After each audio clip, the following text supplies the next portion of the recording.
Et on va aller plus loin sur ce sujet avec notre invité ce soir, David Assouline. Bonsoir, merci d'avoir accepté notre invitation. Vous êtes sénateur socialiste de Paris, vice-président du Sénat. D'abord, ce chiffre effarant, plus 74%. Il vous surprend, il ne vous surprend pas? Vous l'avez vu venir? Non, il ne me surprend pas et j'ai bien peur que l'année 2019 confirme cette tendance à la hausse. D'ailleurs, ce qui, par contre, est un peu plus surprenant, mais montre bien la spécificité de l'antisémitisme, c'est que les actes racistes, anti-musulmans, par exemple, sont en baisse, globalement. Et il y a cette hausse de l'antisémitisme. Pourquoi ce lien? Qu'est-ce que ça veut dire pour vous? Ben, ça veut dire que c'est spécifique, ça veut dire qu'il y a quelque chose en ce moment qui se répand et qui ressemble à ce qu'on a connu à d'autres moments de l'histoire, où on cherche un bouc émissaire fantasmé. Le juif joue ce rôle à chaque fois. On va lui reprocher d'être communiste parfois ou d'être capitaliste selon les interlocuteurs, et puis aussi celui qui oppresse les peuples avec l'antisionisme en paravent d'un antisémitisme caché. Donc un peu dans ce moment de complotisme généralisé où on ne cerne pas qui sont les responsables de la situation sociale que l'on conteste ou de l'oppression que l'on vit. On cherche une espèce d'être ou de collectif d'être qui contrôlerait le monde, qui manigancerait en coulisses, et à chaque fois, ça tombe sur les Juifs, c'est comme ça dans l'histoire.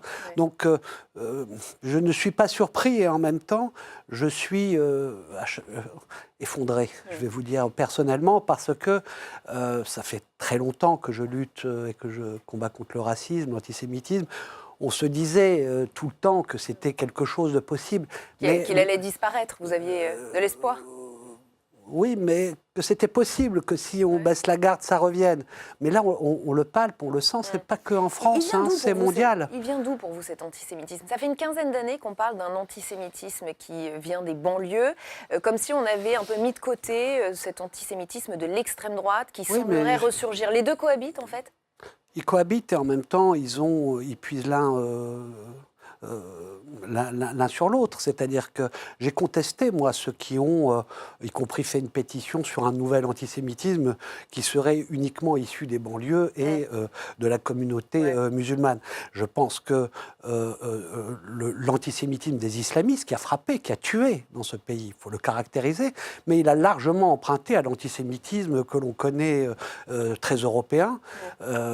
Toujours les mêmes choses, d'ailleurs, qui puisent dans des textes, le protocole des sages de Sion, le complot, on change les mots seulement. Donc j'ai toujours pensé que le fond était le même, mais sa manifestation est protéiforme. Et d'ailleurs, dans l'histoire, ça a été comme ça, je le dis.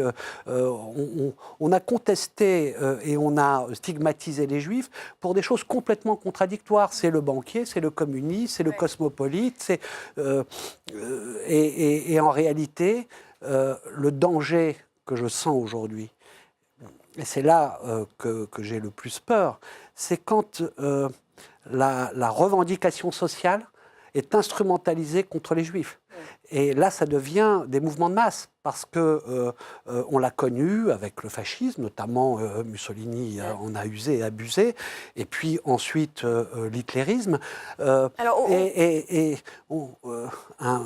vieux socialiste, un bon socialiste du 19e siècle, disait « c'est le socialisme des imbéciles ».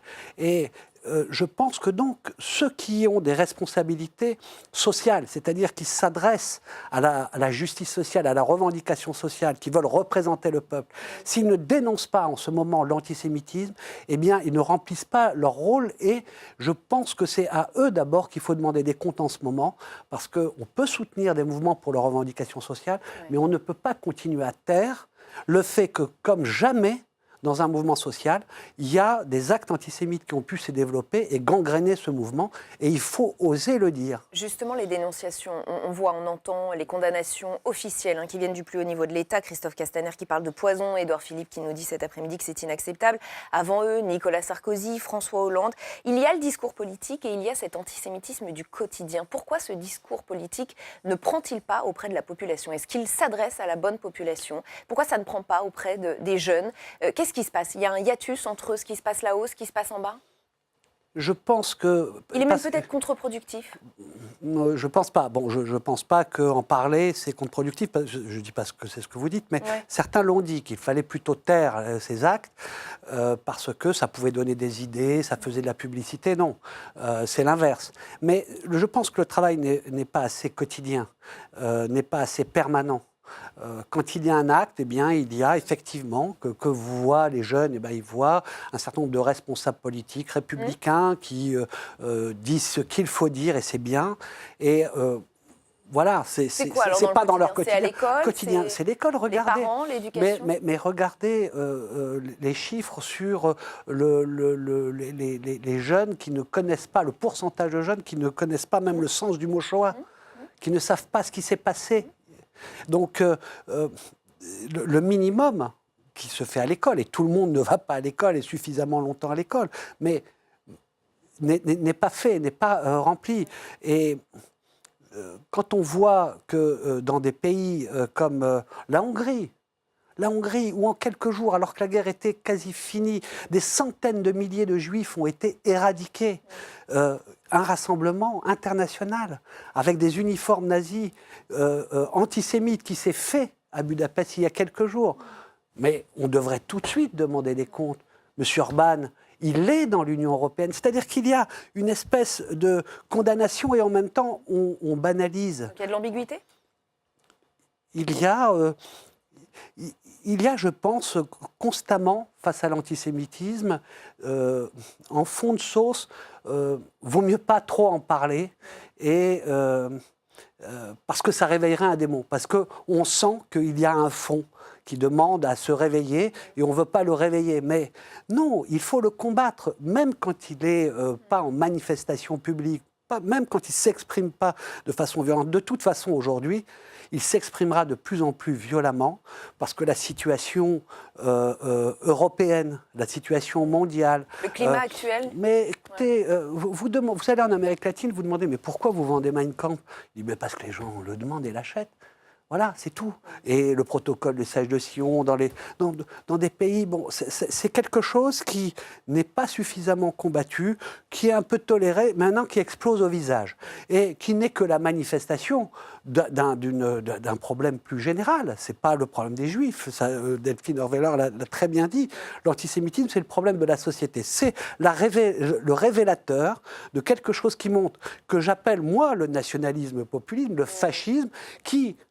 peut s'en prendre aux Juifs, certes, peut avoir ce bouc émissaire, mais s'en prend à tout le monde, s'en prend aux plus pauvres, très vite, s'en prend aux syndicalistes, s'en prend à tous ceux qui pensent différemment. Donc c'est ensemble et c'est avec les armes de la République qu'on doit répondre, mais vraiment maintenant il faut y aller, quoi. Et le message est passé. Merci infiniment David Assouline d'avoir été avec nous ce soir, sénateur socialiste de Paris, vice-président du Sénat.